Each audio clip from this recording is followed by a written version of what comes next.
So we're starting the conversation around the whole idea that supply chains are certainly a lot more volatile than they have been in the past. I think corporations are dealing with the fact that change is inevitable and often unexpected, if you will. Rick, what are your thoughts on that? Well, I think they are more volatile. I think, a lot of people will say that your supply chains are broken. And I always struggle with that. And I go to the store, we all go to the store, and we can pretty much find what we need.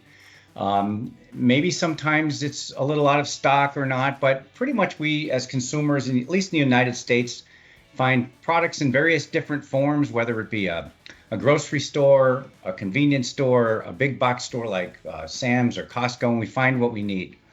So are they really broken, or are they less efficient than they could be if in fact they applied some contemporary and modern ways of doing business and weren't affected by minor things like tariffs, wars, pandemics, little things like that might pop up from time to time.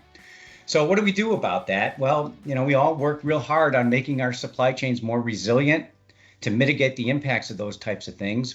And then we come up with configurations that allow our inventory to be managed better in certain times. Well, I agree with Rick, and I think it would be a mistake to make a statement like our supply chains are broken. In fact, he articulated, but in spite of that, you pretty much can find any product you want. In fact, it's now being delivered to your house, in a matter of not just days, but this afternoon. I mean, literally the expansion of the final mile delivery and these little devices that we all have here that change the consumer buying patterns. Supply chains are actually delivering more than ever before in terms of its relevance and its time value.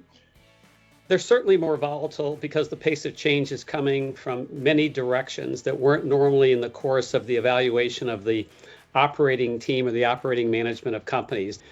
But the reality is the pace of risk and the number of risk profiles you have to deal with is broader. And there's a lot of people that haven't been through that experience. They've had the benefit of a stable environment. So I think the value of visibility and the value of foresight becomes more and more important to companies that are going to be successful. And the ones that are already doing this and using the latest tools to do that are the ones that are, number one, carrying less risk. Number two, probably still being very successful in improving the customer experience, which is, I think, we always sort of begin with the end in mind. It's the consumer that matters. It's the customer that matters.